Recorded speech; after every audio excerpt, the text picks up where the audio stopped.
Do you think anybody's listening to this in their car right now? Like early morning, maybe on their way to work, or I hope so. they're about to fall asleep late at night. Not about to Wake up! Oh my god. Okay. Speaking of screaming and shouting, I have a question for you. It's an icebreaker question. We'll follow the screams with a good question. Do you think there's racism in the cannibal community?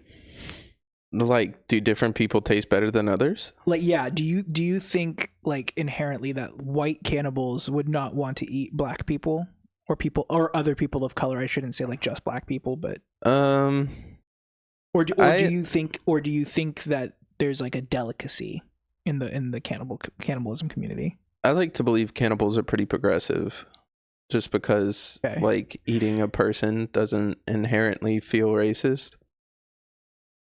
Well, yeah.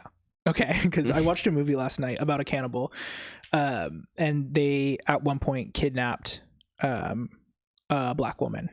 And I was like, oh, I wouldn't think like that would be like allowed, because the setup was that it's like the top 1% of the top 1% that engages in cannibalism.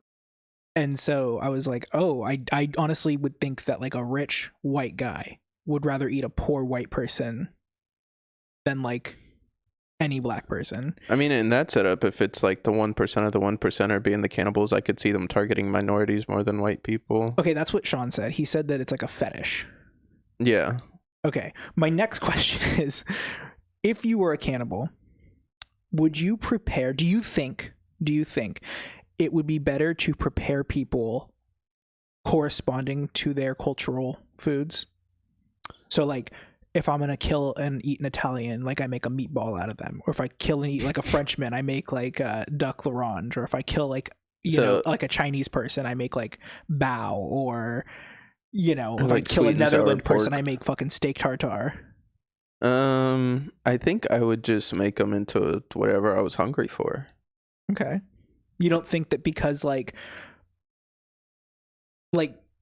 I mean, if you're... Also, how am I figuring out this information if I'm kidnapping, killing people, and then eating them? Do I have them fill out like a survey before I lop their arms off of like what type of ethnicity they are? Well, no, I mean, you could look at someone and see like, this person's black, this person's Asian.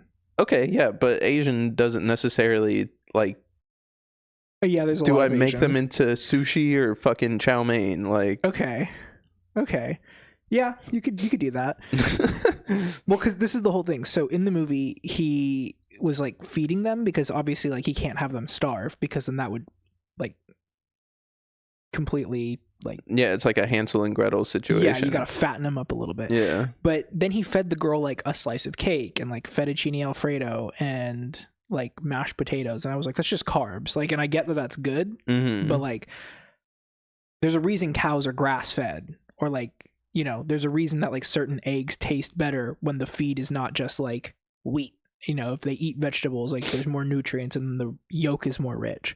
Yeah. So like if I'm kidnapping someone who is, let's say, of like Chinese descent, and they only like their main diet is like a traditionally Chinese diet, they're kind of already like pre-seasoning their meat with a Chinese diet. So their meat's going to kind of already be kind of, You think we taste like the food that we eat?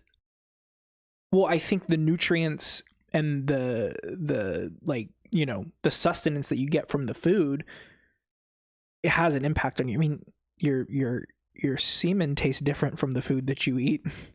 So why wouldn't your meat? The reason I could think of is because that's more like liquidy, whereas like muscles and shit are solid, and the stuff is like broken down differently and distributed further. If you feed a cow that you're gonna slaughter for meat, yeah, just the lowest grade cow feed. Okay. It's not. That's like why like the Wagyu cows. Yeah, they get like massages. They get like shit. massages, and they get like a really good diet because their meat then comes out better. So if I'm, again, going back to the Chinese person that I've now kidnapped. Okay. If they're eating like a primarily Chinese diet because that's like their ethnicity, therefore like that's the food that like they frequent that most, like the most often. Okay. You know, you're getting things like an abundance of vegetables, certain types of oils like sesame oil, or, you know, not like, you're not getting like pasta, you know, you're getting like veggies and certain types of meats and certain types of like carbs that go with a Chinese diet versus like American slop. Like, I would much rather eat someone who's eating like good, nutritious, like Chinese food every day than someone who's eating like Mountain Dew and Doritos. I mean, I feel like it goes for anyone, because I'm sure if you're in China, you can eat like shit. You don't, like, just because you're in China doesn't mean you're eating hella vegetables and stuff each day. Okay, this is all just to say that if I were to kidnap an American, I'd cut the fat off them, melt it down to make a deep fry oil. That would probably be really good. Make KFC out of them. Kentucky Fried Californians. There we go. Yeah. This is but I was thinking of a C word. Kentucky Fried Cracker. That's when the rich black people start kidnapping the white people. Okay. I don't have a transition. Kidnap that like button for this episode of the Learning Curve podcast.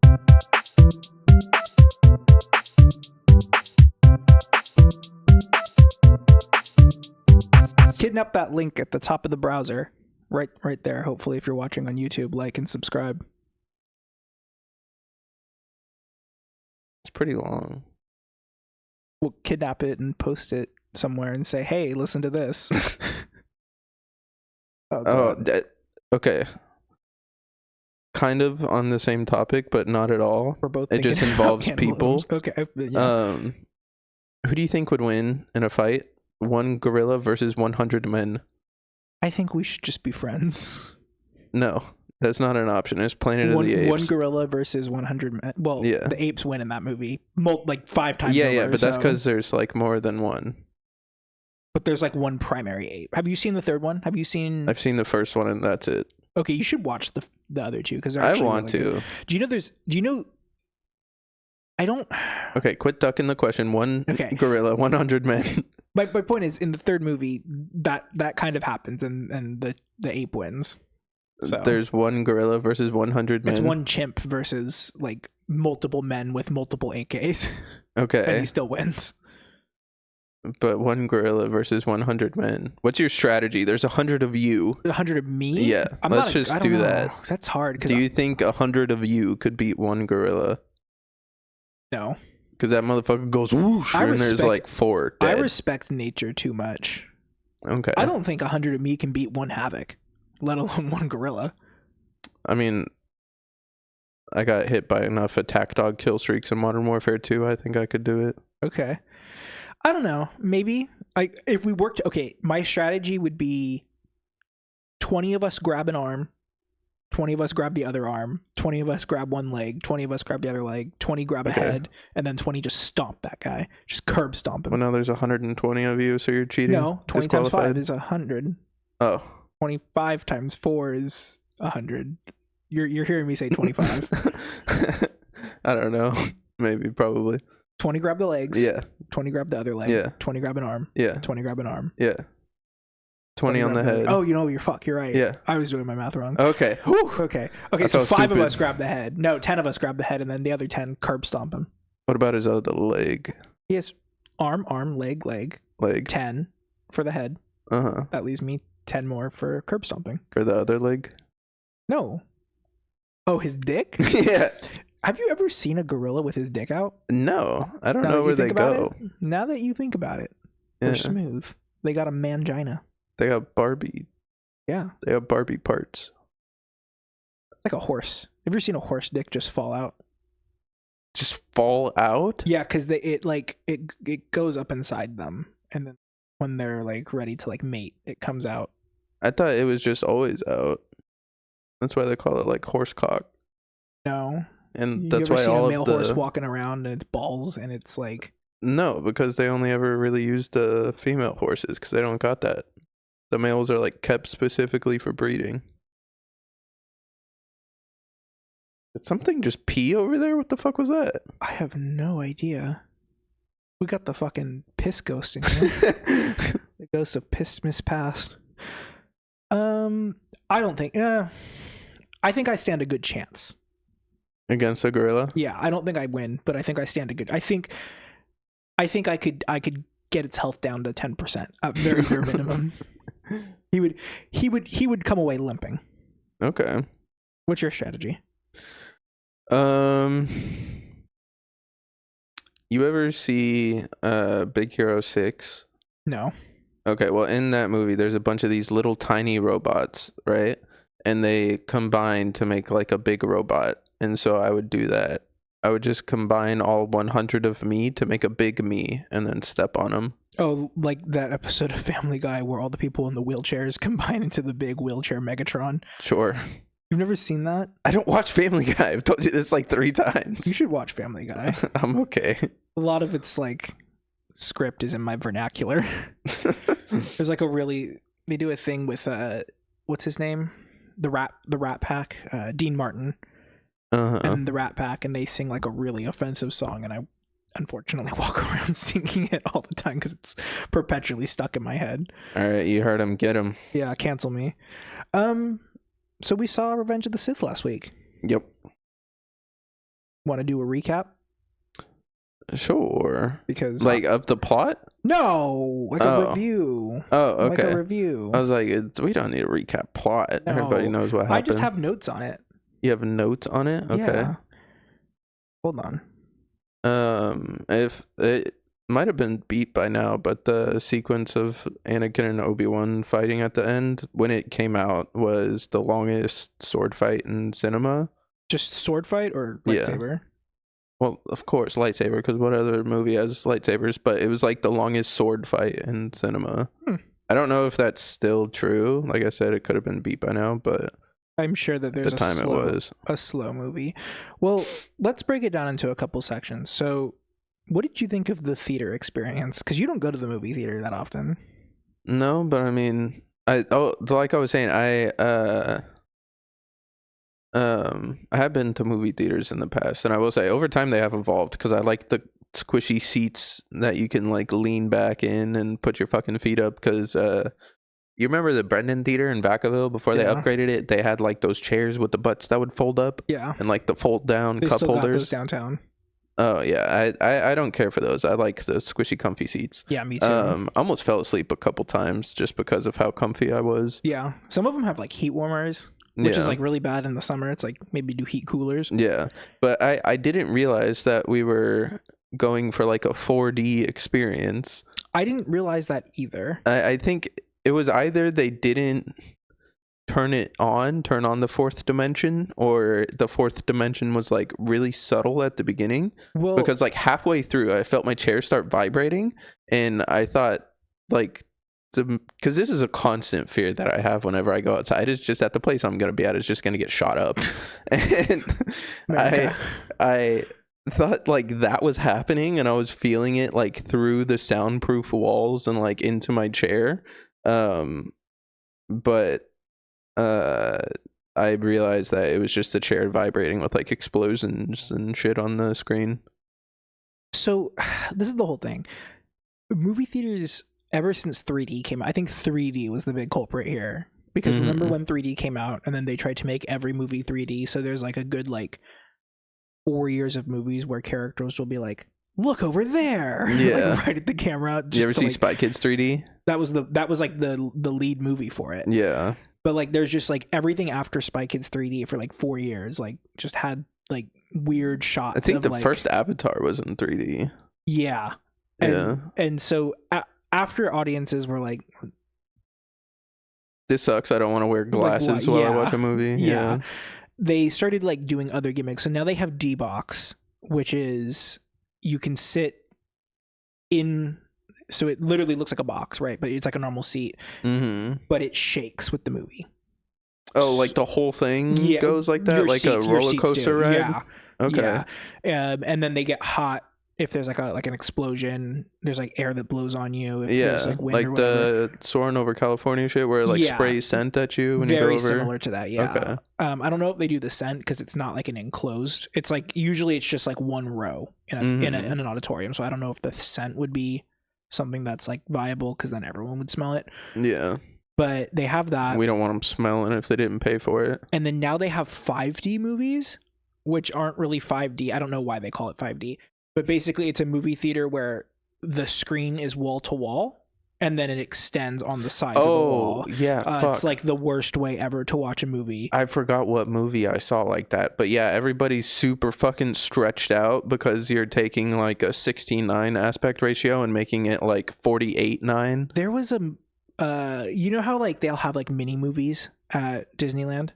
Yeah. There's a theater there that when we were at Disneyland, when I was at Disneyland last, no wait, maybe it was Universal. Was it Universal? Or we went to Universal together. Yeah, we went. Did for we go the into haunted a ride mazes. where they had that? It wasn't one of the movie? rides, but it was like a movie. I don't think so. All I remember doing is the like lot tour and then the mazes. Okay, interesting. There's some theme park I went to where they had it, and it was just like the worst experience I've ever had in my life. Like, what is the gimmick? Oh wait, here? we went on the Transformers ride too, right? Yeah, but that's like a dome. Okay. So it's not the same thing. Either it's similar, but not the same thing. Either way, it's the worst way to watch a movie. Yeah. So then they have like 4XD, which is just like, I don't know what that is. Then they have like Dolby, which is just better surround sound, and to just incorporate that into all your theaters. I did think the sound in our theater was kind of weird. Well, it sounded like it was all coming from behind the screen. Yeah. So this is the whole thing. So they just have so many now, it's hard to like figure out what's what. Like, we're going to see Thunderbolts tonight, and it took me 10 minutes to figure out what showtime I wanted to go to, because like I kept clicking on ones, and then I would like go to like the tickets, and I'd be like, oh, there's a lot of seats left in this, great. And then it's like 4XD fucking mommy milkers. You get a blowjob while they play the ads, like ad free, but there's still ads, and also like there's explosions, and then fucking Kevin Feige comes out, and if you don't like the movie, he kills you. Like, it's like, what is all these like add-ons? And I don't know what any of them are. That's like the problem. So I'm just like, I just need Thunderbolts. Yeah. Please don't put anything just after vanilla. that title. Like, I just need that. Yeah. Dude, you want to talk about ads and weird spots? The fucking... That's how all the movies are now. I want to let you know now. That's like my biggest gripe, is that I don't have a problem. Well, I do have a problem with them doing regular ads, but it either needs to be at the very beginning or the very end, because now they'll like just splice them in between trailers, and it's like ads for the ads. Like, that Thunderbolts, like, we saw the trailer for it, and then immediately after, it essentially just repeated the trailer, but it talked about how you should drink Coca-Cola instead of like the sound effects of the trailer. And I was like, what the fuck? Also, I started playing Death Stranding. It's a Hideo Kojima game. In that game, there's like a little personal room that you can go to, and you can like shit and piss and shower, and you make like grenades out of your like shit and piss and shower water. But when asking it doesn't, for a like, friend, where do I get the piss grenades? when you sit down in it to take a shit, there's like a wall that closes, so you're not watching the character take a shit. And it's played by Norman Reedus. Like, they used his likeness for the character. He voice acted it. I don't know if he did the mocap for it, but he's from the zombie show, right? Yeah. Okay. But he also has a show on AMC where he like rides motorcycles or something. Oh, and so when the Sons of Anarchy. No. It's called like Riding with Reedus or some shit like that. Okay. But when the door closes, there's an ad for his show on the door in this video game that I bought, and I'm like, well, don't do that. I hate that shit. Rockstar, if you're listening, stop right now. Oh, GTA 6 is Delayed. pushed back. I know. Yeah, We knew it was coming. It's fine. Womp womp. I'm not going to talk about it. We're not going to have a government then, so it doesn't really matter. No, I wasn't shocked that the theater was full, because this thing pulled in, I think, $50 million, which is like the highest like re-release just ever. Not Star Wars, like just re-release ever. I was thoroughly shocked that there was no clapping until the very end. Yeah, that one guy that was just like, woo! I don't mind. And then just no one else. But this is the whole thing. I don't really mind clapping at I mean, who are you clapping for? You know, like, there's no one there. Yeah. But like, I don't mind clapping. I don't mind cheering. I don't mind the antics. Just save it for the end. Oh, okay. Like you've seen the chicken jockey shit, right? Like that. No, but like there's like a video of these guys that like while the credits were rolling for Revenge of the Sith, they like went up to the front row and just started like fighting with lightsabers. That's funny. That's fine. Because the credits are rolling, everyone's walking out. You don't want to see it, you just leave. But like, don't fucking disrupt the movie. So I was thoroughly grateful that watching this did not feel like a Marvel movie. Yeah, I'm surprised nobody cheered when the younglings were getting killed. I was kind of hoping for that. I wasn't going to start it. I would have participated, though. There was 4 spots where I was shocked that there was no anything going on. The opening credit roll, Star Wars. And then this is where the fun begins. The younglings being killed. And then... the hello there? Yeah. Those were like the 4 where I was like... because that movie has been fucking memed to death. Like every single frame of episode 3, you can find a meme related to it. Honestly, episode 1 too. Yeah. Attack of the Clones is just nothing. Yeah, no one cares about that. The guy next to me, every single time a meme line would happen in the movie, he would go like, so for like the whole movie, he was just like, I love that for him. Yeah, I was grateful because every time I like go to the movies now, it's just like the decorum has been lost. And like, I'm all for if you're going to a movie and it's a comedy, laughing. Or if it's like a horror movie, being scared and like screaming. But it's just like, we went to see the Until Dawn movie, which is ass, by the way. Yeah, probably. Not shocking. I mean, it was a perfectly serviceable... Have you played the game? No, but a certain someone that we shall not name on this podcast forced me to watch him play it while I sat in his bedroom. Oh, okay. So, well, the game is really good. I love that game. I played it a few times. The movie was announced, and I was like, okay, despite this giving me war flashbacks, like I'm actually kind of excited because I actually like think the game is interesting. I would never play it, but like I've seen it played, so like the movie itself just used the name. Yeah, they didn't do any like the very spoilers if you haven't seen the Until Dawn movie. They show the cabin at the very end. Like what cabin? Like the main one that they're all in. Yeah. Where the fuck are they the whole time? In like an alternate like Bermuda Triangle kind of thing in the forest. So they didn't. I mean, it would be hard for them to make an Until Dawn movie unless they made like 8 because of how many different ways the story can go. So you know how like. Where they show up origins, to the... You know how like superhero origin stories, like Daredevil or like my mom died and I have some sort of they'll disabling factor. do this like weird thing where like they don't give their characters like the suit until like the end of the first season or until the end of the first movie. They're just in like a random whatever, and then like at the end it's like suiting up. Yeah, that's kind of what this was. It was like, this is an Until Dawn movie, but we're not going to do Until Dawn until the very like. So they're still on a snowy mountain, right? No, they're in like Portland.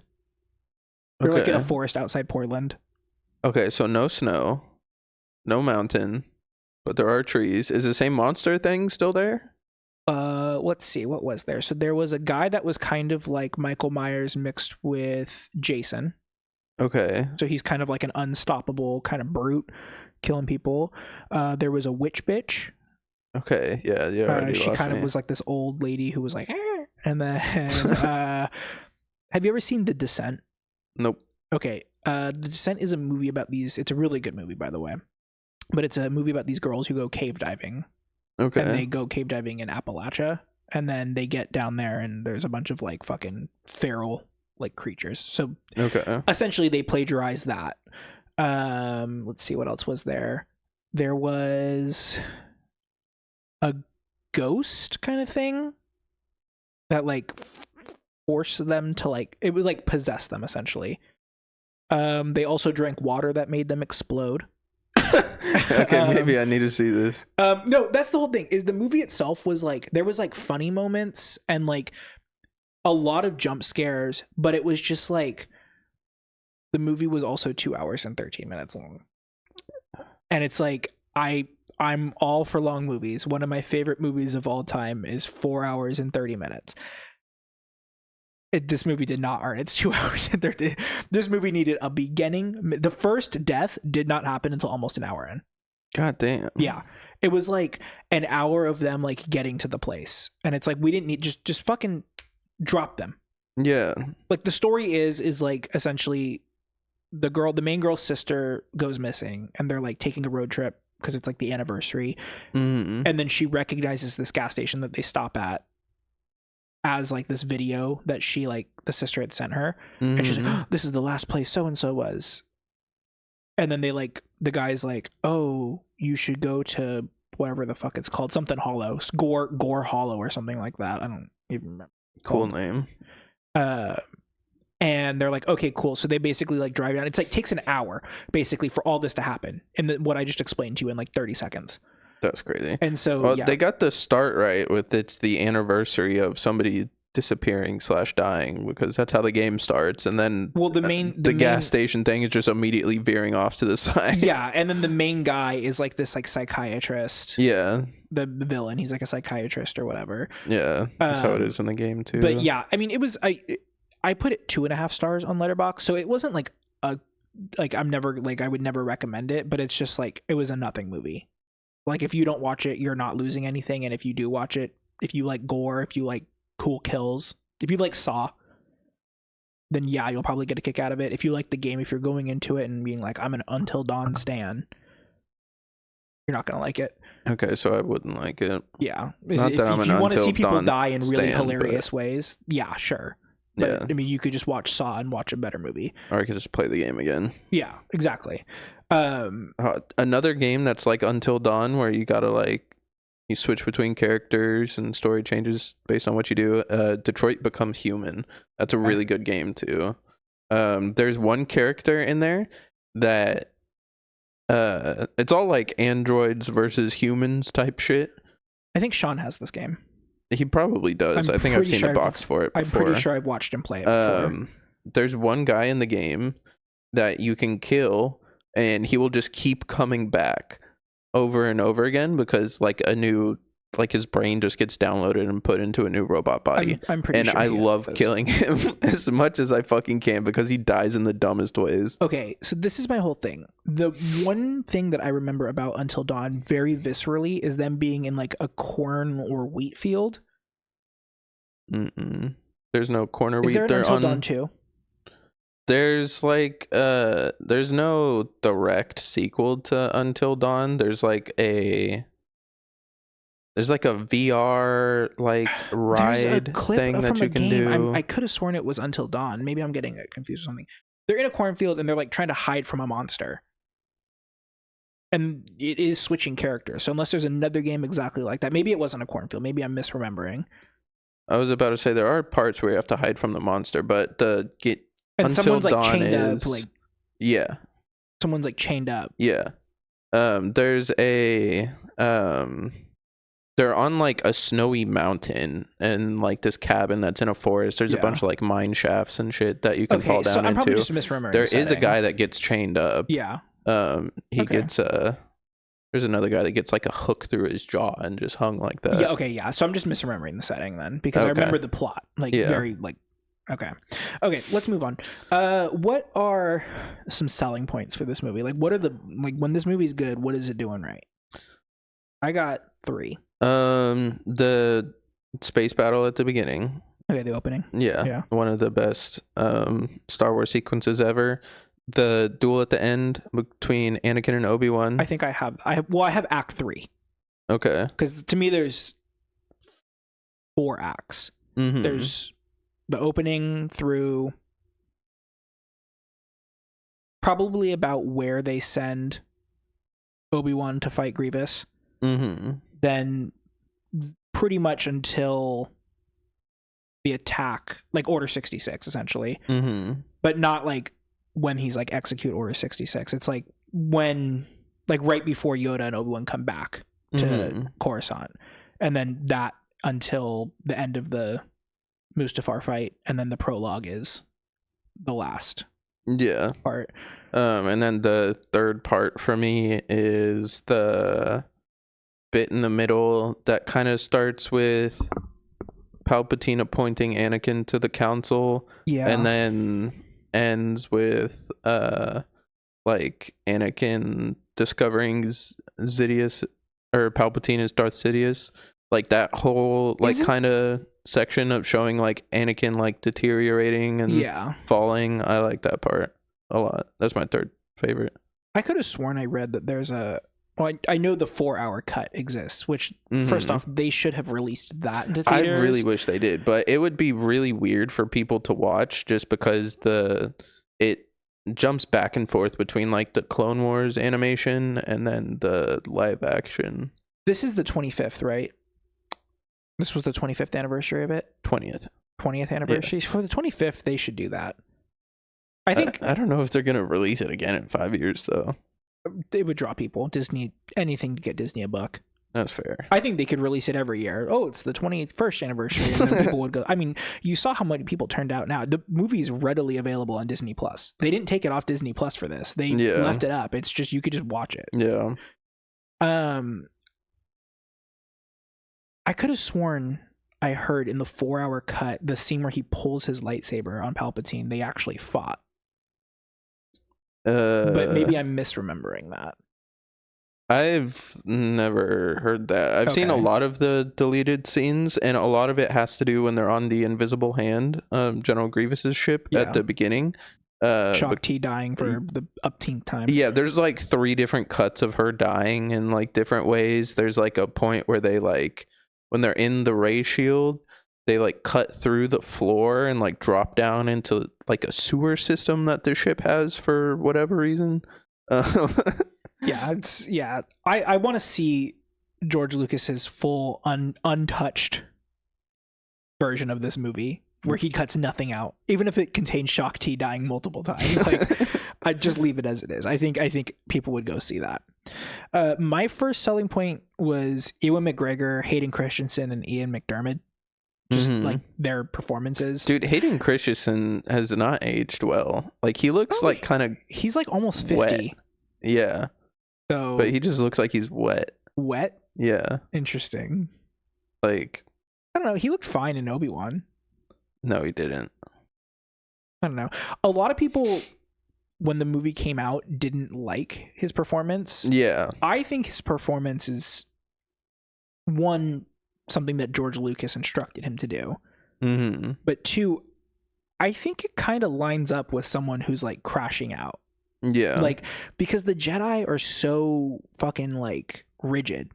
Like that's how the Jedi talk, like the way he talks, where he's like, what was it in episode 2? I'm haunted by the kiss you should have not given me. Yeah. Like that's how the Jedi fucking talk. Like it doesn't make sense to me why people think that's like out of character for him to say.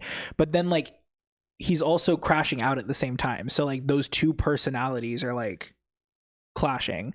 Yeah. I think there's a real conversation that he should have gotten a Best Acting nomination for this movie for that year. Do I think he should have won? I would have to look at the other contenders that year, but it is the same movie or same year that Crash came out, which is widely regarded as the worst Best Picture winner ever.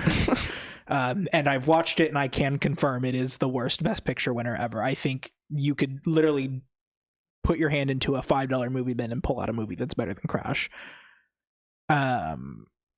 But I think that Hayden Christensen really kind of, especially the point where he like kills Mace Windu, or well, he doesn't kill Mace Windu, but where he chops his hands off. Yeah. I think like from that point on, the dial was just turned up to like 20.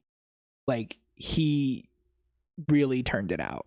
Yeah. Like it was really good. And he didn't talk a lot for the remainder of the movie. He really only says a few more words. And the performance is like all like his eyes. Yeah. And he really was able to like do a lot with it. I think part of it's also like the makeup with like his eyes turning yellow. Yeah. But I think something else that I'm now noticing about the way he talks is when he is like full Jedi Knight, he is very like Shakespearean. And then as he starts descending further into being like Darth Vader, he like loosens that up a lot. Yeah. And he starts like talking more reckless, naturally. Yeah. Yeah. He shows who he really is. Yeah. Which it's kind of weird, because if you look at it in the longer context of the Clone Wars and how Anakin's character is developed in that, they all speak normally. Like no one just talks like that. See, this is my whole. I'm gonna keep it so real with you. I think I've seen like the first season of Clone Wars. Mm-hmm. I think it's a perfectly fine show. You know how I am. I'm very much like, stop making spin-offs and expansions of things. I don't need it. Mm-hmm. Like, they're making a ballerina movie for John Wick. What? Yeah. Like the place he goes to, and there's like all those ballet dancers. Yeah. What's her face? Ana de Armas, isn't it? Okay. The movie comes out like literally next month, I think. Interesting. And John Wick is in it. Okay. And it's just like, I didn't need that. They also have a movie called The Continental, which is about the hotel. And it's like, cool, Lance Reddick is in it, and that's like a really big draw, but like the movie John Wick is not a complicated movie. Yeah. The entire third movie, there is not 5 minutes where he is not actively engaged in combat with someone. Like, yeah. I thought the first John Wick was good. I think the second John Wick, if you want to do a sequel, that's probably the best it can go. I like the second one because it had a Havoc in it. Third one was when we're starting to get into like the slop territory, and then they made a fourth one. But the whole thing and now they're making like, additional movies, and I'm just like, is like, chill. So when you got into the slop territory, they kind of read the room, and it was just 2 hours of just him fighting people. That's fine. Which is cool to look at on a screen. That's enjoyable. Yeah. It's fun. It's not overly complicated, you know? I just feel like it degrades the quality of like the first two. It does. It very much does. There's like, have you ever seen Salt? With Angelina Jolie? Oh, no. Okay, so Salt's a movie with Angelina. My uncle worked on it. Actually, you should watch it. You'd probably like it. It's a movie. She's a CIA agent. She gets kidnapped by Russia. Well, the USSR, because it takes place from like the collapse of the Soviet Union through present day, and it was made in like 2005. So it was like still very like viable that the USSR was like a thing. Mm-hmm. So she gets kidnapped by the USSR. She's gone for like a couple years or whatever. The movie starts with her getting released. And then this guy comes into the CIA one day, like one of the buildings, and there's a Russian guy who's going to assassinate the Russian president on US soil and create a false flag to start a nuclear war. And they're like, okay, is this guy credible? Whatever. So they bring him into an interrogation room to kind of suss him out. And he was like, I have the name. And they're like, okay, what's the name? And he was, forget her name, but he was like John Wick. Well, he was like something Salt. Evelyn Salt. That's the Angelina Jolie's character's name. And so she was like, I'm Evelyn Salt. And he was like, that's the name. And so then like, so wait, he was reporting to her that she was going to kill the Russian president. And so her partner that she works with, the CIA, and then like her chief or whatever are like, you know, are you a Russian asset? And she's like, no, I'm not. And so the whole movie is like, is she a Russian? Like, she basically is like on the run for the whole movie, trying to like convince everyone that she's not a Russian spy. I feel like that's the worst thing you can do, is go on the run. Well, like, because the whole thing is the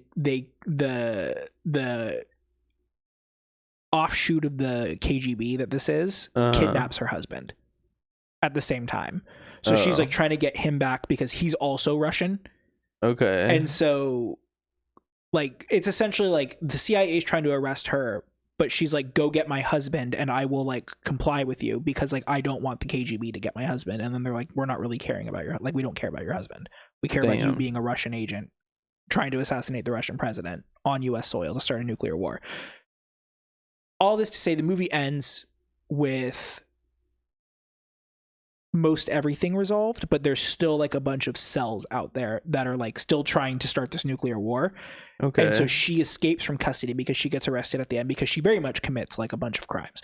So she gets arrested at the end, and she like escapes at the very end, and she's like running off into a forest, and people were like, oh, I need a second movie to find out what happened. And I'm like, use your goddamn imagination. Yeah. Like, I don't need to know what happens after this. She says, I'm gonna, like, the whole thing is like, I'm gonna go find the rest of these cells.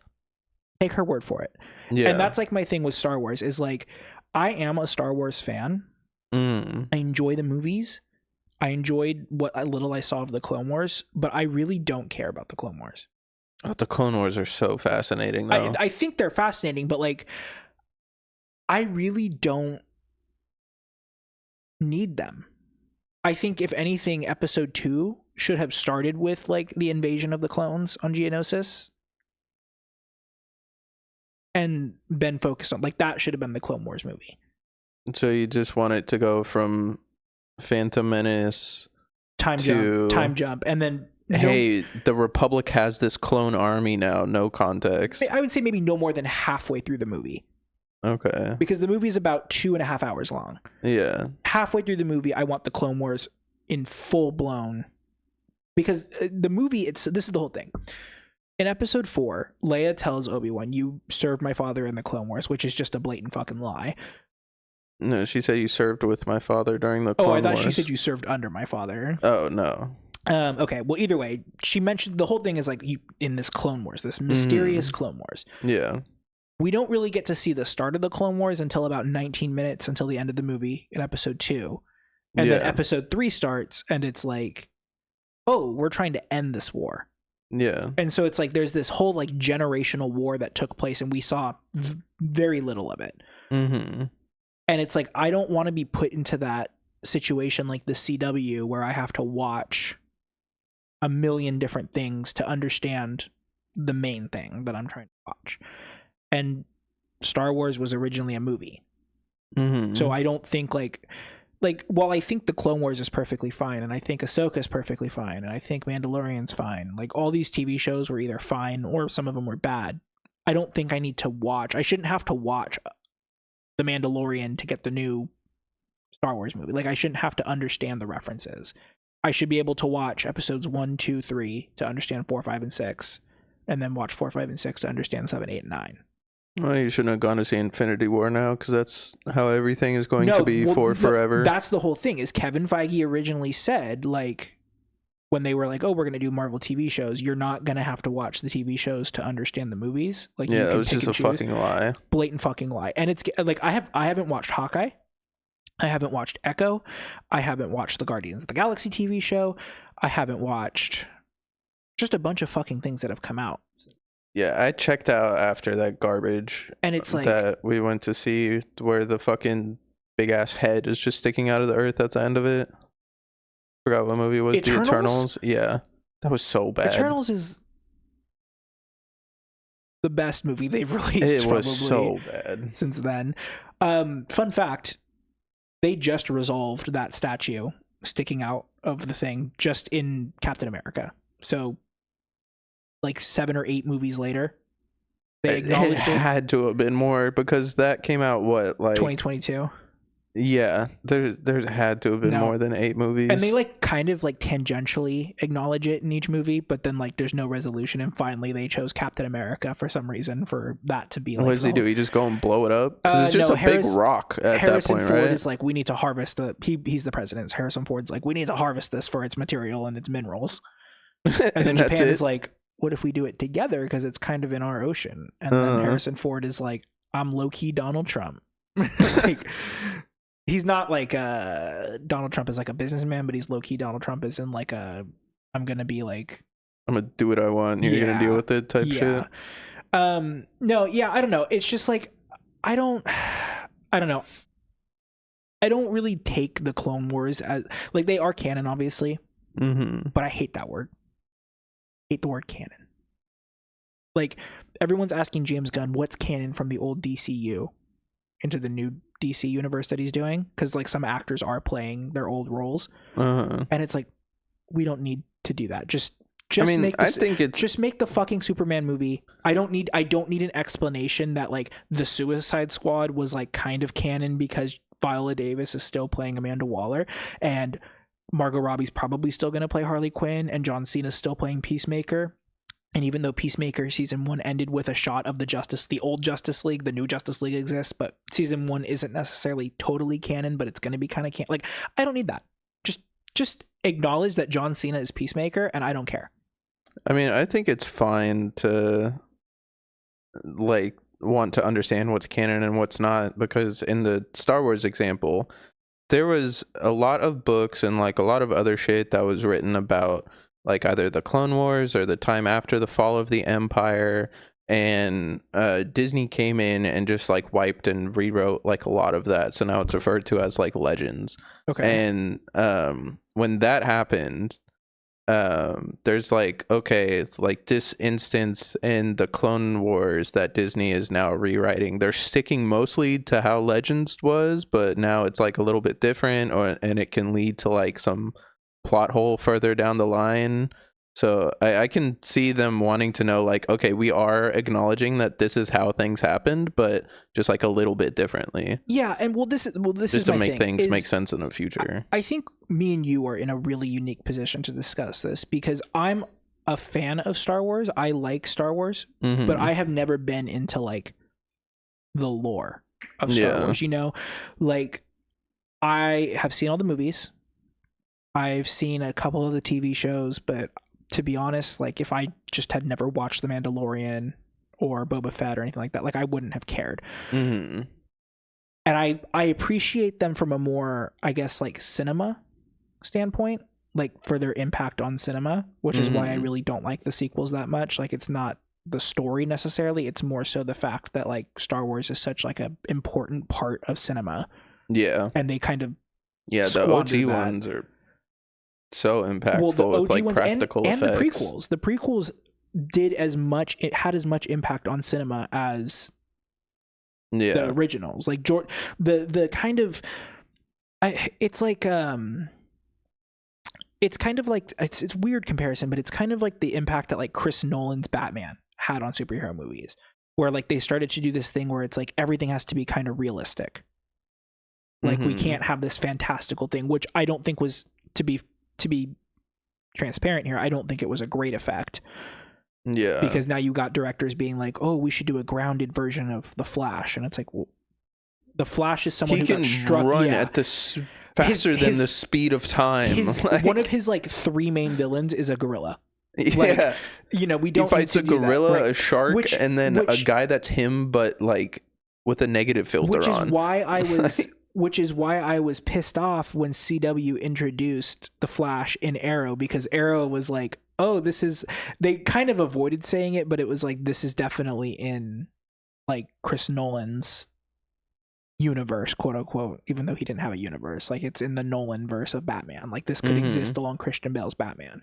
And they did that for the first season. Then in season 2, they were like, here's Barry Allen. And it's like, oh, okay. And then it quickly turned into like, you have Arrow, who's like this grounded person, and then the Flash, where he's fighting King Shark. And it's like, it didn't mesh well. Oh my God. Did you ever watch the Flash TV show? I literally, that's what I was saying, is like, I checked out after Arrow season 3 because I used to like Arrow. It was a CW show. Yeah. Like, don't get me wrong, but CW got some heaters. Supernatural was really good. I think everyone doesn't understand that you have to fully commit one way or the other, because with a TV show, you got to stretch a TV show out to what, 15, 20 episodes a season.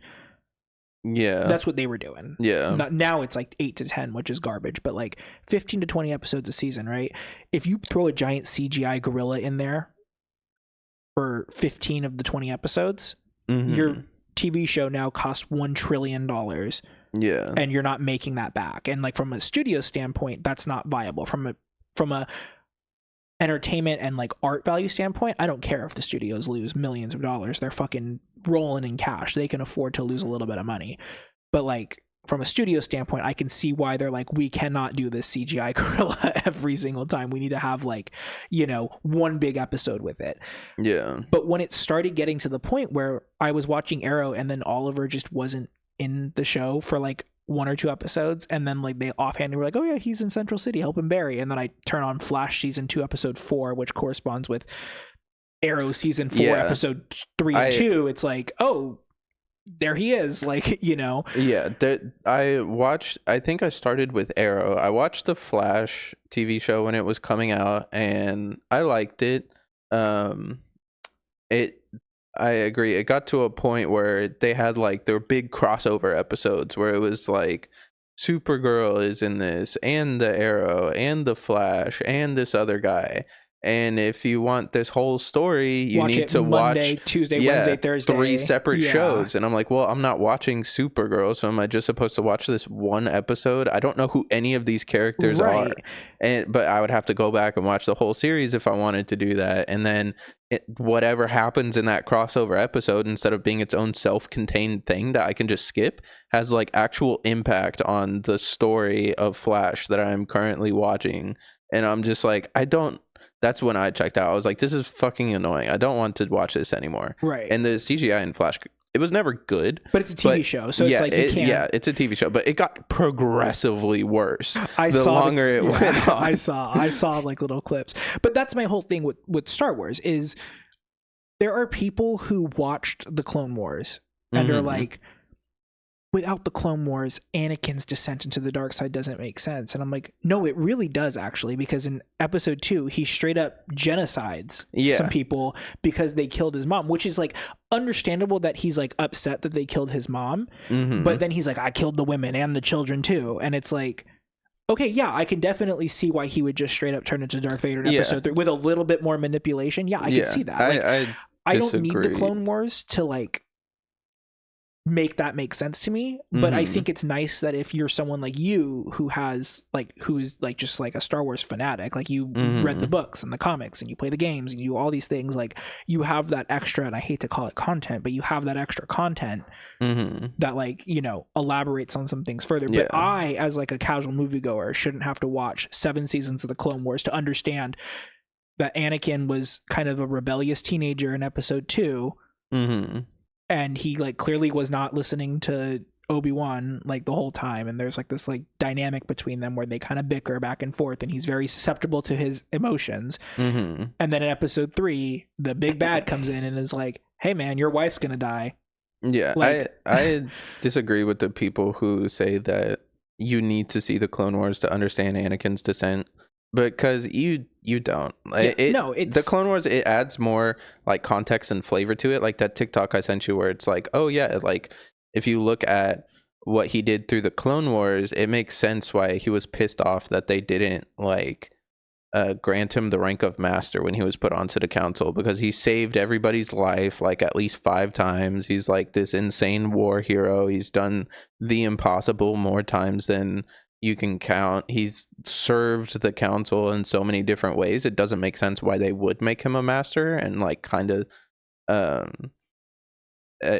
gives more like flavor to him being pissed off instead of in the movie him just seeming like, oh yeah, I'm not a master, I'm angry. But outside of watching the Clone Wars, I think there is enough context in the 3 prequels to explain Anakin's descent, because he's like, when he's a kid, he's like a slave. He's kind of pissed off. He wants to be free. And then he's told like, oh yeah, you're going to be like the strongest person there ever is. And then he gets freed from his slavery. Him, like, you're the chosen one. It's like, Qui-Gon. Yeah, he gets freed from his slavery. He starts getting trained. He has that idea in his head that he is the best that there ever will be from a young age. And then he starts to embody that. So yeah, his like arrogance not only does he like makes sense, it pans out for him. Yeah, like there's the whole chase scene at the beginning of episode 2 with the fucking assassin where he just does a bunch of like crazy shit. Yeah, he just like jumps out of the ship, and it's like it all just works out. The one that really gets me is where they're in the yellow car and they're chasing them through, and he like flies through the electric field, and it's like Obi-Wan's like, this is gonna kill us, and then it just doesn't. Like, so it just reinforces in Anakin's mind that he is like this like untouchable person. So it definitely, there's enough there to be like, okay, yeah, I can understand why he would get pissed off at the council when they don't give him master. Just based off the movies alone. Okay. So then my third, I think this kind of ties into my third selling point, which is the choreography / the like chemistry between Ewan McGregor and Hayden Christensen. Oh, it's so good. Like there are certain roles in movies where non-sexual partners, Obi-Wan and Anakin, duos, right, have more chemistry than like if they were like straight up married in a movie. Like I think Ewan McGregor and Hayden Christensen could star in any movie together. And I think they could turn out whatever the plot was for it, because they just work so well together. And I think it adds to it that they do I don't know if they do all their own stunts, but they did all the choreography for the lightsaber fights. And they I remember seeing behind the scene, the scene where I forget exactly, it's the scene where they're like balancing on like the thing on Mustafar and the droid comes up and it's like, oh. Yeah. If you watch the behind the scenes, I have a DVD of it. That's literally them on like a balance beam, like in a blue room. Yeah. Right. Like it's all CGI because it's George Lucas, but like they actually did that. Like they were actually balancing. Like that wasn't like, them like pretending to balance on like a flat floor and then overlaid. Like they were literally on like that structure as a blue screen. They did it. They do it with the newer Star Wars too, but every like lightsaber fight they like actually trained and they had people come in and they like thing is, like, had it pinpointed. I really think the scenes, not just where Obi-Wan and Anakin fight, but where Obi-Wan or Anakin have a lightsaber out. Those are like the best looking lightsaber fights. I think really the only one that kind of comes close is the throne room scene in Last Jedi. But that's just because it was so beautifully shot. Yeah. There wasn't anything crazy going on. I also am a Palpatine truther when he gets his little fucking thing when they go to confront him to arrest him and he's like does his little fucking spin. Oh yeah. I don't think that's stupid. I don't. I'm sorry. And everyone's like, oh, like these Jedi die really easily, and it's like, yeah, he's like the Emperor, like he's supposed to be projected as powerful. Like I get that like the lightsaber work was kind of shoddy, but like I have a working theory that for that scene, because again, having the context of the Clone Wars, there's like Kit Fisto is one of the people that goes to arrest the Chancellor, and he is like a fucking insane, like best of the best, like lightsaber wielder. Have you watched the Clone Wars that I keep telling you to watch yet? No, not that one yet. I really need you to watch it. There's a scene in it where he's on I think it's his planet, goes underwater, turns on his lightsaber. There's a whole underwater fight scene of him just with a lightsaber underwater, just bodying droids. Like it's crazy. He has a lightsaber that's like specially made to work underwater. But he aside from Mace Windu, he is the one that survived the longest against the Chancellor. But I have a working theory that the person that was doing the choreography and training for like the lightsaber fights, they just spent all of their time with Ewan McGregor and Hayden Christensen, and then they didn't give as much training to that other fight, and that's why it kind of looks like goofy at the beginning. Well, also Mace Windu like never takes off his cloak, which is kind of annoying. It's like he didn't really need it. He didn't really need to. Yeah, I don't know. The hallway scene looks fine with them, like where they're like kind of like, because they're in a confined hallway, so it's like whatever. I think the scene with Yoda and the Emperor fighting looks fine. Especially the scene where they're coming up into the Senate. Like, legendary shot. Like people like joke about like the fact that Yoda jumps around, and it's like that's his fighting style. Like what would you expect? Like this is a young Yoda. Like like I don't know. It's whimsical. Like I think it's great that there's like very like the humans fight like humans. Like they don't fight crazily like. And then the aliens have their own style of fighting where they like, Kit Fisto can fight underwater. And, the fucking guy that I was telling you about in the Clone Wars, he has his gills, so he'll like, use that as his force instead of using like the actual force. Like, I think it's funny how easily Yoda gives up. Like that's he just couldn't grip on the thing, and then he falls, and he's like, "Fuck, man, he beat my ass. I can't win." I don't have a breaking point for this, but it would be one of my breaking points. Mm-hmm. If I was really wanted to like nitpick, I would put that Yoda just is like, damn, gotta go into exile. And it's like, go back and try, dude. Yeah. Like, Obi-Wan just defeated Anakin. Like, tell him to come back and tag team this fool. Like, yeah. Or follow, like, you know he's gonna go check up on Vader. Follow him there to Mustafar. Tell Obi-Wan to wait and ambush him. Like, yeah. Push him in the lava, you know? Like, yeah. There's a couple different ways it could have gone. Honestly, the only reason I can think of as why Yoda gave up is because it was... Well, yeah, that. But it was just a mirror of Anakin and Obi-Wan's fight. Like, Yoda was on the lower ground, Sidious was on the higher, and then he realized that and was just like, well, this is a disadvantaged position for me, so I'm just gonna leave. Give up. Yeah. I don't know. I think there's a couple different ways that could have panned out. Yeah. And obviously, there's no universe where Yoda wins that fight because they needed to have 4, 5, and 6. But like, the other thing that always cracks me up about that movie is at the beginning when Dooku's on that balcony and he does the front flip off. Like, it is there's a lot of CGI in that movie that looks really good. That's good. His flip looks goofy as fuck. That's my first breaking point.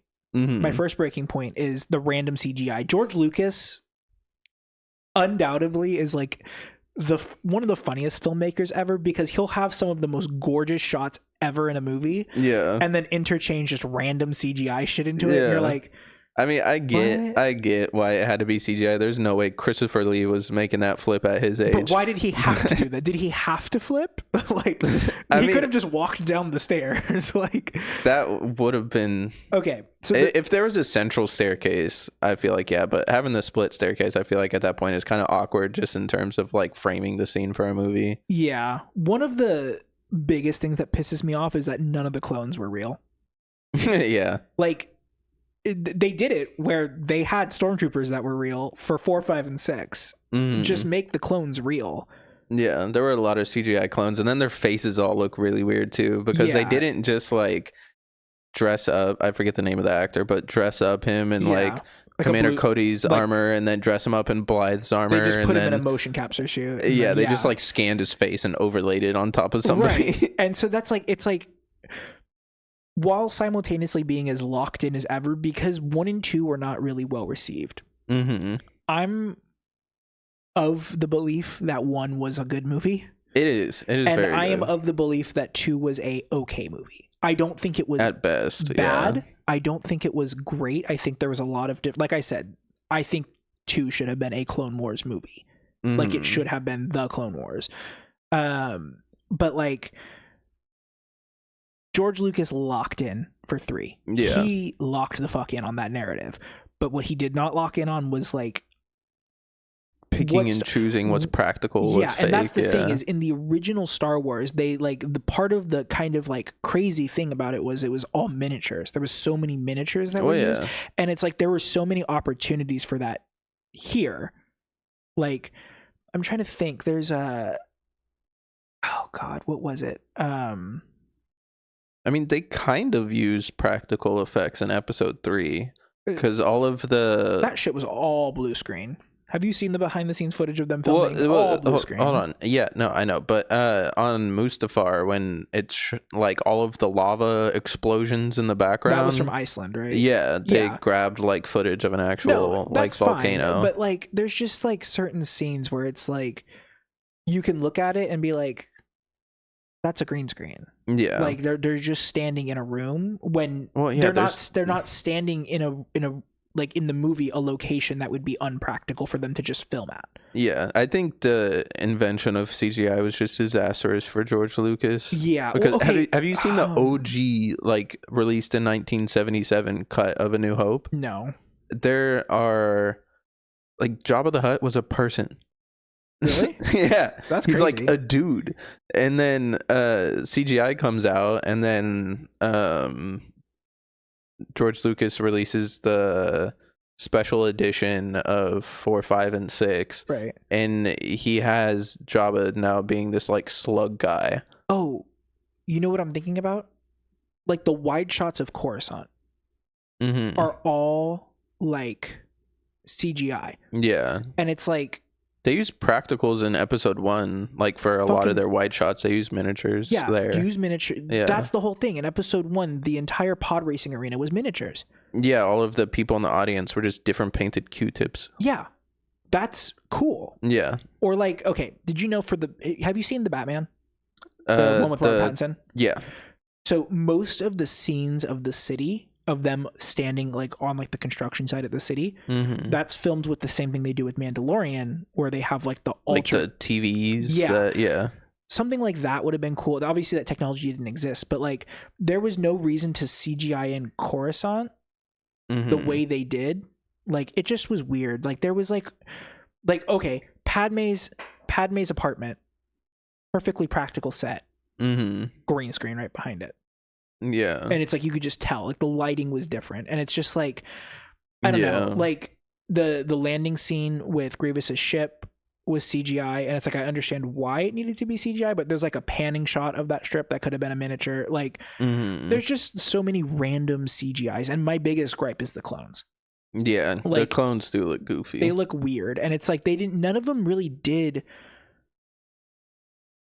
that many crazy things that they needed to CGI them into everyday situations. Yeah. Like, I think the most egregious example is the clones on Kashyyyk. Okay. That shit looked like a video game cutscene. Yeah, it did. I always think when I think of like how fake the clones look is after Grievous is defeated, Obi-Wan's riding his little lizard guy, and he goes up to Cody. Yeah. And then Cody takes off his helmet and he like spins it around in his hand and tucks it under his arm.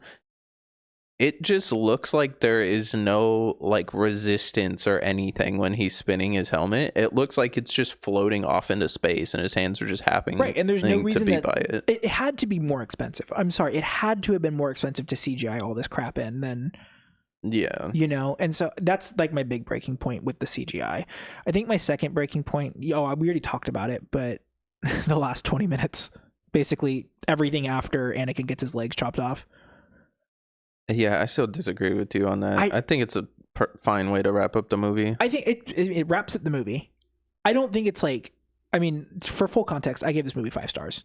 I used to give it 4.5. I sucked it up and just bumped it up to 5 because it's just seeing it in theaters for the first time ever really kind of did it for me. But I just feel that the last 20 minutes were rushed. I will say I've heard this same complaint, but with the added thing of Padme dying of a broken heart makes no sense. I think that makes sense.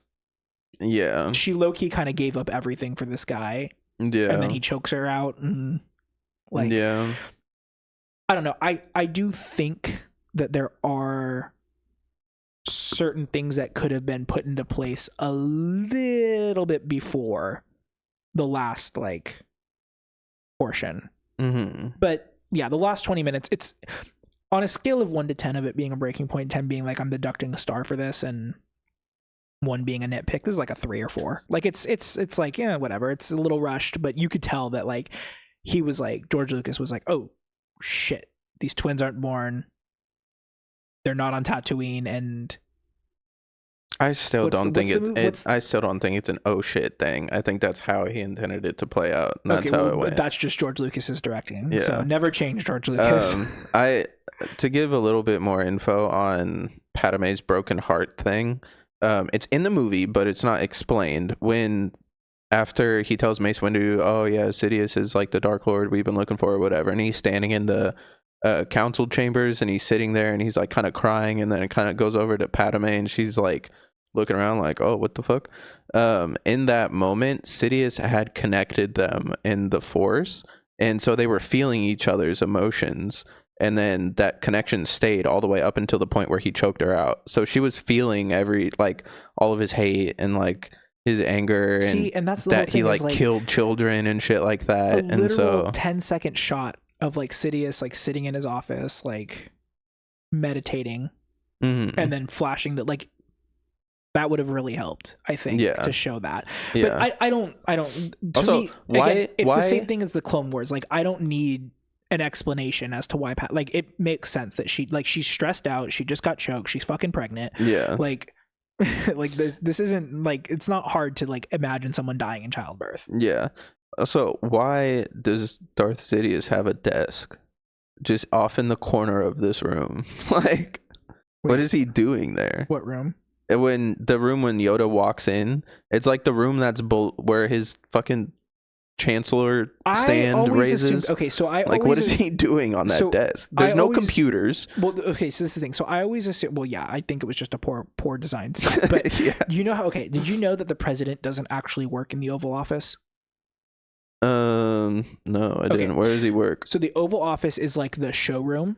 Okay. So they'll have like cabinet meetings in there. Like they'll have like a security council meeting or whatever in there. Mm-hmm. The president has a private office that's in like a hit. Not it's you know how all the doors in there are like hidden. Yeah. Like it's like another door in there. Yeah. That room, being in that would stress me out because I'm like, where the fuck is the door? Yeah. So the president has a private office off of the Oval Office. The Oval Office is like for like when he does like executive orders or signs a bill or has like a press conference or it's he works in there, but it's more so like, oh, I'm working like with a group of people. The office that he has off the offshoot is like a kind of like private, like I'm just working kind of here with my one assistant or whatever. Okay. I always assumed it was like that. So the room where they confronted Palpatine about being the Emperor, about being Darth Sidious, that's like his Oval Office. That's like, where he works, like, because that's like the scene you see it in episode 2 where they're all sitting there and like all his advisors are there and the council's there and everything like that. And then the room below the Senate is like where he works, because from what I understand, they were on a parliamentary system. Yeah. So he's like kind of like the prime minister. So he's just an elected official who is the head of whatever party he leads. Yeah. And so. But I mean, that desk just doesn't like his one you're saying is his show. He was just sitting there. He was just like waiting. He was just like, chilling. Yeah. Like he could have chilled at his actual office. Like, don't get me wrong. You're not wrong. And I love the blue guy. I don't remember his name, but like the blue guy with the horns that's got the spear and he's like standing next to him. He sees Yoda walking and he just leaves. Yeah. He's like, oh fuck, useless. I call him the dick writer because that's all he does the whole movie. He just. If he's not dead, or if you haven't found him, he's not dead. Yeah. Like, he's just a dick writer. Okay. The other 2 breaking points I had for this movie, no Clone Wars. This is super, super nitpicky. I think it would have been cool to see the Clone Wars outfits in this. Like Obi-Wan in his Clone Wars outfit. Oh, like with the clone armor. They got the armor on like I just want to see just their shoulders and like their collarbone for whatever reason. Like, what the fuck are you going to do? It still looks cool. It does, looks cool. Like Mace Windu in his Clone War armor, like just it just would look cool. That's really the only thing I had there. Was just cool little fact about the interaction between Grievous and Mace Windu that is no longer canon and is considered part of Legends. The one where he chokes him and no, that's still canon. But early in the Clone Wars, Mace Windu and Grievous met on a battlefield and they started fighting, and Grievous was starting to copy Mace Windu's fighting style, which is called Vapad, and it uses like Mace Windu taps into the dark side a little bit when he fights, and you need to have like a connection to the Force in order to use this fighting style. Okay. And the fact that Grievous was able to start mimicking it meant that Grievous was becoming Force sensitive in his fight with Mace Windu, and then in that fight Mace Windu noticed that and he left and he like got out of there. So Grievous only knew half of Windu's fighting style, but it was extremely effective in exterminating Jedi, and so that's what he was using for like the rest of the Clone Wars in some circumstances. But yeah, that's just out there. And Mace Windu actively avoided Grievous for the rest of the Clone Wars, up until Coruscant, because Mace Windu kind of avoids everyone. Yeah, because if Grievous fully learned his fighting style, he would become Force sensitive, and then he would just do so much other crazy shit than what he already does. That's crazy. Yeah. Okay. So my last breaking point was Padme. What? I think they nerfed her a little bit in this movie. She's pregnant. I know. I get that she was pregnant, but like that has literally never stopped her before. She'd never been pregnant before. Like, what are you talking about? What I'm saying is like in episode 2, their whole thing was like, oh, you shouldn't go back to Naboo because there's an assassin chasing you. And she was like, I don't care. In episode 1, she was like, she did technically hide behind her body double in episode 1, but like, she's just always been kind of like this very, okay. This is a really hot take. Some people might disagree with me, but I do think that Padme, minus episode 3, but like Padme as a concept, and Elizabeth Swann from Pirates of the Caribbean are two of the best written female characters of all time. I think I can see that. I think that they are, and I think that it's bolstered by Natalie Portman and Keira Knightley being the, like, I don't see anyone else playing those parts. Yeah. But I think that Padme is not a stereotype of a woman character. Yeah. Up until 3. And then we start to kind of see some of that break down. And I get that there's, again, episode 3 was a huge plane to land. There's a lot going on. Someone's going to have to take a backseat. But I do think that they, in making her take a backseat, kind of made her like a whiny, like, I don't know. It's just not the Padme that would sit around and do nothing. Like, I can see the denial. I can see the denial. I can see the dying by a heartbreak. Like, that's all perfectly like tender and like emotion, and I don't see a problem with that. What I have a problem with is like the fact that like she spends the whole movie in her apartment. Like, that's what I guess that's what I'm getting at. Is like, she's not more involved. Like, the scene where she goes to the Senate and she has her "This is how democracy dies" with Bender, like that's Padme. That was like the one moment of like, yes, this is Padme.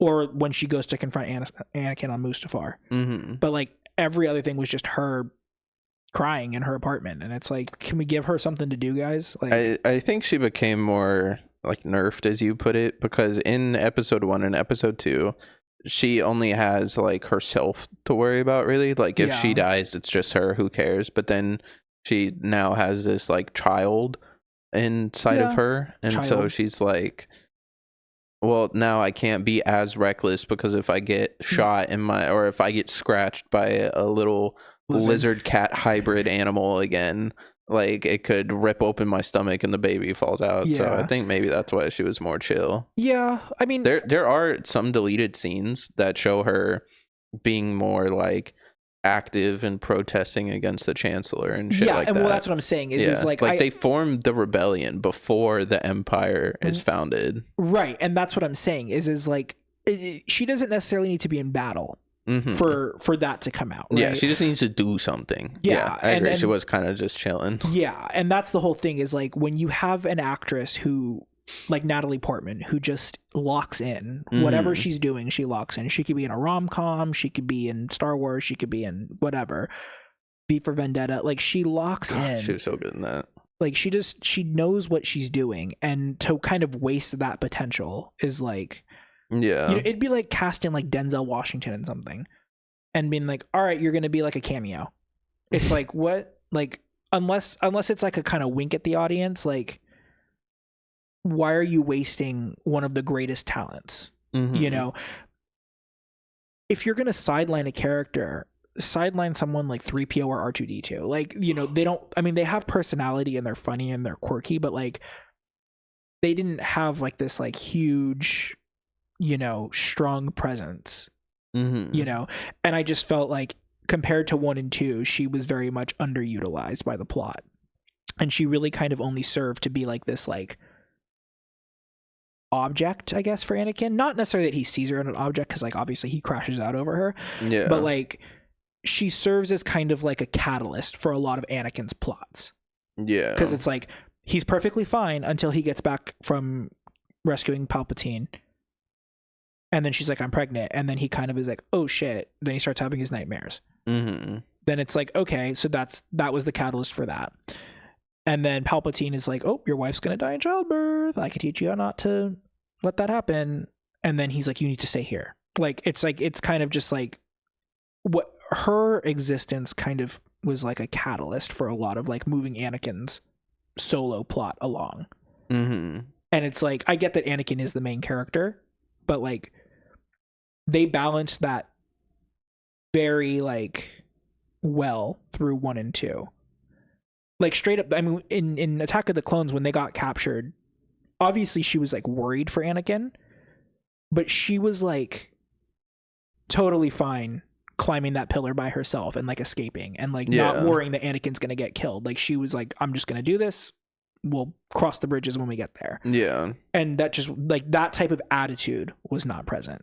Yeah. And that's what I didn't like is like, don't waste Natalie Portman and don't waste Padme. Like in the scene where after Mace Windu gets killed, and he's like, oh, what have I done? And then he's like, you can teach me how to save Padme, right? And then Sidious is like, yeah, we can figure that out together. Yeah. I would have fucking killed him right there. I would have been like, bitch, you said you already knew. What are you talking about? But it's just a really great example of Sidious's manipulation of Anakin. Yeah. And like using I do think that Sidious is like one of arguably a better villain than Vader.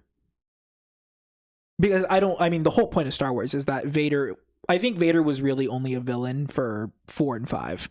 Mm-hmm. And that was just in the context of 4 and 5. But like in the context of Star Wars as a whole, it's very clear that Vader's not a villain. Like he's... In the context of Star Wars as a whole, Vader is like the top 2 worst things to exist. Well, yes, but like the whole point is like that he... like is very much like clouded by the dark side, and then he comes back and like Palpatine's just evil for the sake of being evil. Yeah, he's just in it for the love of the game. Yeah, and that's why those are the types of villains I like, where they're evil to be evil. Like I'm not saying that Vader being manipulated makes him a bad villain. I think it makes him complex, and I like that.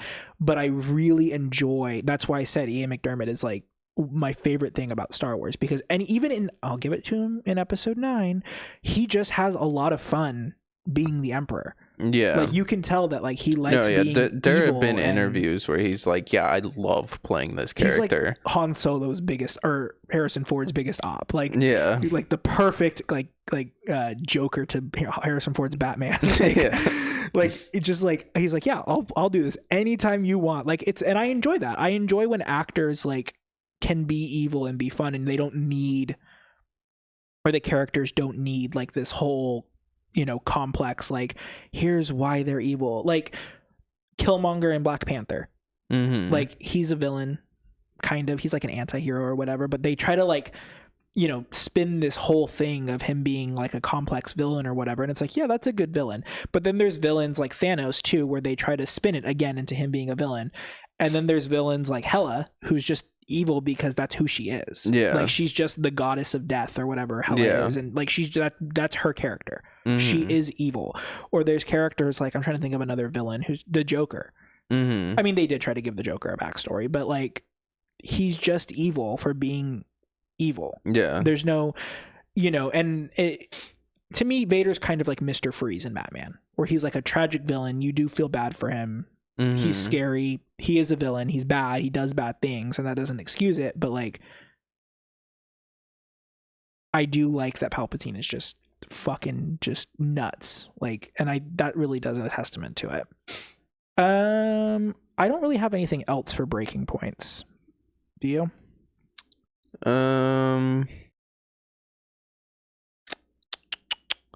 I understand why they did it, but I wish that the Anakin and Obi-Wan fight was just completely uninterrupted, and it wasn't swapping back and forth between like Yoda and Sidious and Anakin and Obi-Wan. That was one thing I was noticing in the movie, is I was like, I don't remember this many cuts. Yeah, I for some reason remembered it as being pretty uninterrupted, and then Yoda and Palpatine's fight as being pretty uninterrupted. There is not uninterrupted, of course, because it still has cuts, but on YouTube every now and then I'll look up just Anakin Obi-Wan fight only Mustafar, and then I'll watch that, and it's like a 7-minute video of them fighting. I think the narrative was good on it. I think George Lucas is just, again, he's like a quirky director. He kind of is like you can very much interpret that 5 and 6, well, 6 wasn't that well received, but 5 would have not been as well received if George Lucas would have directed it. I think it's fine, but yeah, there was a lot of cuts. That was one thing I noticed. I like the transitions. I'll never get over Star Wars transitions. The fucking PowerPoint transitions. Yeah, the Microsoft Movie Maker just screen wipe effect. Love it. Distinctly Star Wars. And I think that's again a testament to like the impact. Like no one questions that. That's not a breaking point for anyone. Yeah, it's just Star Wars. Only question, because I tried to think of questions for you. Okay. Not like for you to answer for me, but just like hypotheticals, like, you know. Okay. The only question I was able to come up with all of this is, do you think that putting Asajj Ventress in place of Grievous in 3 would have made a better movie?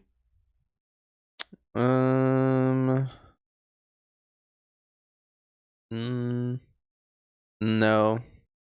I think that Grievous, like, you can name him whatever else you want.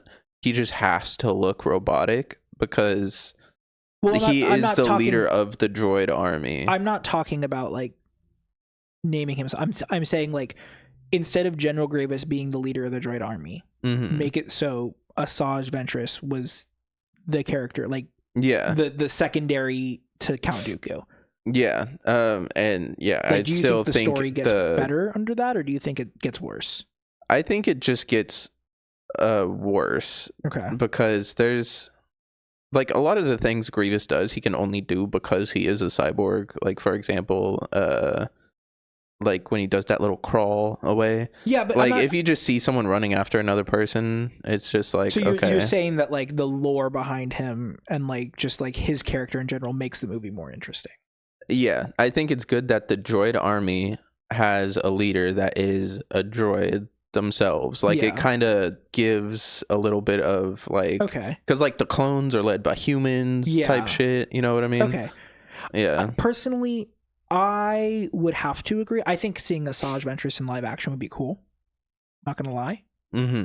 But it also is one of those things where it's like, I think the animation is really what does her justice, because she's so ninja like. I don't even know how to explain. Yeah. She's like, you know, she does. Her movements are very like unnatural. If you watch the animated Clone Wars, the Cartoon Network one, she wears a dress. Yeah.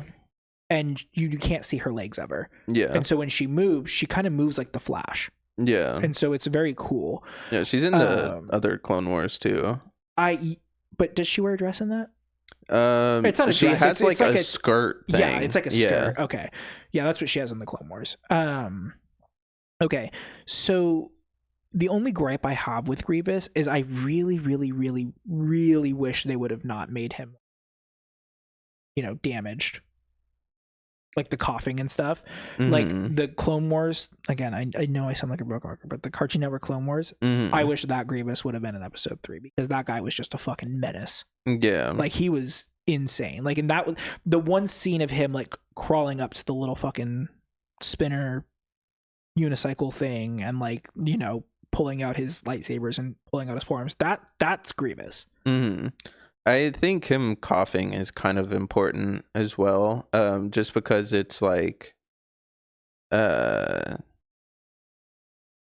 when Obi-Wan kills him, like he just rips open his chest and like shoots his organs in there. If he didn't have that cough, that kind of shows you that, oh, hey, he's like part organic still.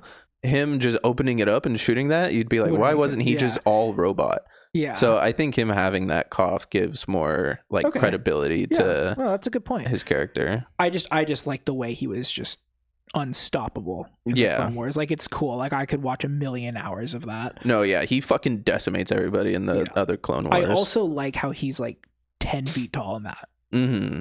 Like he's tall in episode 3, but he's not huge. Yeah. Like in the other one, like his legs are hunched fucking, over like, a lot in episode 3. Yeah. He's hunched over in the Clone Wars too. Okay. It's weird. Like his design is like naturally hunched. Okay. Yeah. He's almost kind of moves like Batman in the Clone Wars. In the animated one. Like his cape, like, you know how Batman stands with like his cape like fully covering him? He stands like that a lot. So it's cool. His legs are just huge. His body's hella tiny, but his legs are fucking like hella long, and like it's partly the animation drawing, but like he's just menacing. Like he's huge. I don't really have any other questions. I'm trying to think. Like, I just am floored by how right George Lucas is with politics. That's really the only thing that I took away from this movie. Is I was like, them willingly just handing power over. I mean, a lot of people look at it and think, oh, this is a commentary on like modern day politics. It's a commentary on Germany in 1929. Or 39, excuse me. That's 39, right? Yeah, 39, because Hitler didn't seize power. Hitler was elected, and then he was like, I need emergency powers, and they were like, oh yeah, anything, you're getting us out of the depression, anything you need, sir. They willingly gave that up. And so it's a reflection on how authoritarianism is accepted rather than taken.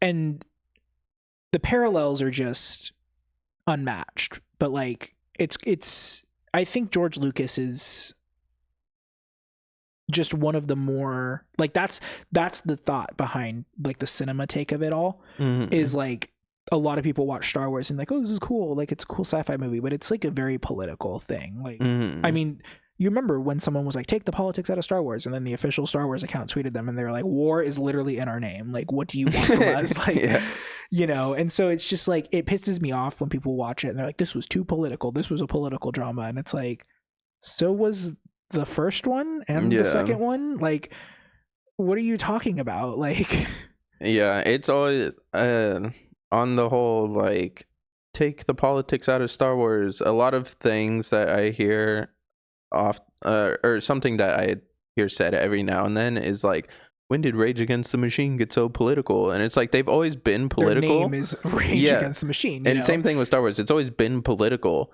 and it's stuck with the same like political kind of theme throughout. It didn't like switch up or anything. It's just your views and your opinions might have changed, or like you've come to solidify your views a little bit more, and now this is talking shit on them and it's pissing you off, even though you liked it when you were younger.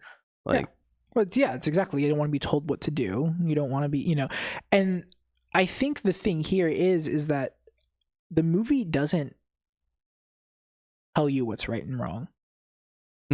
Like, I mean, obviously, like, the Emperor's bad, but the movie doesn't say, like, blindly giving people power is bad. It makes you come to that conclusion on your own. You know, it's not hammering something into you. You look at this and you say, yeah, Palpatine's bad. Why do my politics align with Palpatine? Like, you know, like, that's a you issue. So I don't know. I really would like to see a Star Wars political thriller where there's, you know, you could do a little bit of blaster work, but like, I don't need the Jedi in it. You know, what era you want it to be? Do you want it to be? I am a Republic, the Empire. I am a Republic defender. Okay. Every time I play Battlefront 2 the other day, every time I turn on Battlefront 2, Republic, era of the Republic. I just think that is the most fascinating, just aura inducing. Like, I don't think that the sequels, what is it called? The New Republic has any sauce. I get that the Empire and the Resistance or the Empire and the Rebellion are cool or whatnot. I just think that like the political drama of it all leading up to the fall of the Republic is just so delectable. Like, there's no other way to describe it. Like, the aesthetic is top notch. Everything just looks better. It feels better. It feels more, you know, like on brand. I know that some people might be resistant to this, but I would like to see, what's her name? Mon Mothma. Mothma, like a show about her. And again, you can still do blaster shit. It just doesn't need to be like a big battle. But like, I would like to see a show maybe about her, or, you know, just stuff going on in the age of like during the Clone Wars, even like the decisions that were being made. You know, a top level advisor, or a top, you know, someone who was vocally resistant to Palpatine and his emergency powers gets killed, and they have to kind of uncover it. You know, I mean, that kind of happens in the Clone Wars show. There are like some sections where it like veers off to that from all the fighting. Right, and I think that's when Star Wars is like at its best. Like, I know it sounds boring, but like the Jedi Council meetings, some of my favorite scenes. Because it shows the intentions and it really fleshes out the characters. Yeah. Like, it shows how idiotic the Jedi really are. Yeah. Like it shows how stubborn they are. You know, the scenes in the Senate where Jar Jar is like, I propose giving the Chancellor emergency powers. It shows, like, you know, how willing everyone is to, you know, bend the knee. Yeah. And so I really wish that they would do, I think it would be better as a TV show, but something like that. Like I really do enjoy. I mean, I guess Andor is kind of like that. I haven't seen that. Apparently it's really good. I've only ever been able to get through episode 1 of Andor. It hasn't stuck with me. Like, super hot take, because Andor is like popular. Yeah. But it hasn't stuck with me, and I think I just need to find a time to sit down for like 4 hours and maybe get through like 5 or 6 episodes, so I can like get engulfed into the story. But yeah, what would you rate it out of 5? I would give it a 5. It was the first Star Wars movie I saw in theaters. Oh, you saw it in theaters originally? Yeah, when it came out 20 years ago. The first Star Wars movie I saw in theaters was 7. First Star Wars movie I saw was 2, but in theaters was 7. Yeah. No, yeah, I saw it when I was a kid. It was like, I remember all of the marketing at 7-Eleven around it. And yeah, I remember that too. A bunch of other like shit that was used to advertise for it. I used to have. I remember the Lego sets that came out around that time and the packaging on them. I used to have the Lego sets. I had a action figure set. It was the volcano in Mustafar. Okay. It was like the actual base, and it like opened up. So it was like a volcano, and it like unfolded, and inside was like the whole room that they fought in. And then it also had, you know, those things that they were like, it like, they're like sticking out, and they have like the 3 things, and it like collapses, and it goes. Well, it had one of those on there. Okay. Yeah, it was really cool. I used to have Anakin Starfighter, or his fucking whatever it's called. Yeah, his Jedi Interceptor. The yellow one. I have it now in Lego form, but I used to have an action figure version. It was like this big. It was super cool. I had one of those too. I think I had just a generic one with that like kind of burgundy color on it. Yeah. I used to have I don't know what they're called, but they're like the early versions of walkers. Which ones? Do you remember the scene where they kill the blue girl and they overkill her like in the flower world? Yeah. Those walkers. Which one? They're like on all fours. They're like on all fours. There's like there's the what is it called, like ATT. They get dropped off on gunships. Oh yeah, I know. It's that's the all-terrain attack transport. No, that's just an AT-AT. They're called like ATTPs or something. Yeah, I used to have one of those. Yeah, it was like an actual action figure set. Yeah, I mean, it just. Star Wars is such a cultural phenomenon, and I really hope that if they do more movies in the future, I don't hear the name Skywalker, one, and I hope, 2, that they draw into that, like, political space opera type of thing. It doesn't need to be this... Yeah, if we are going to do more Jedi versus Sith stuff, I want them to go back to the old Republic. Yeah. Give me like I don't want the Jedi involved in politics. Yeah. Is what I'm saying. Like, give me a Jedi movie or give me a politics movie. Don't give me it intertwined. Yeah. Give me something delectable to chew on.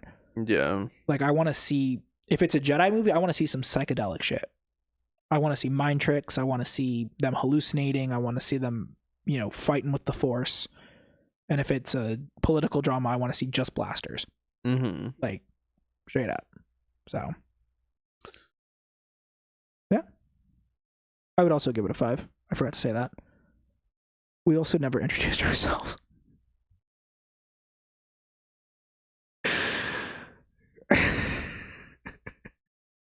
All right. Well, I guess we just end it. The show's over. Thanks for sticking around. No one knows who we are. We're just a figment of your imagination. We're 2 nameless people. Fuck, man. All right. Bye-bye. Bye.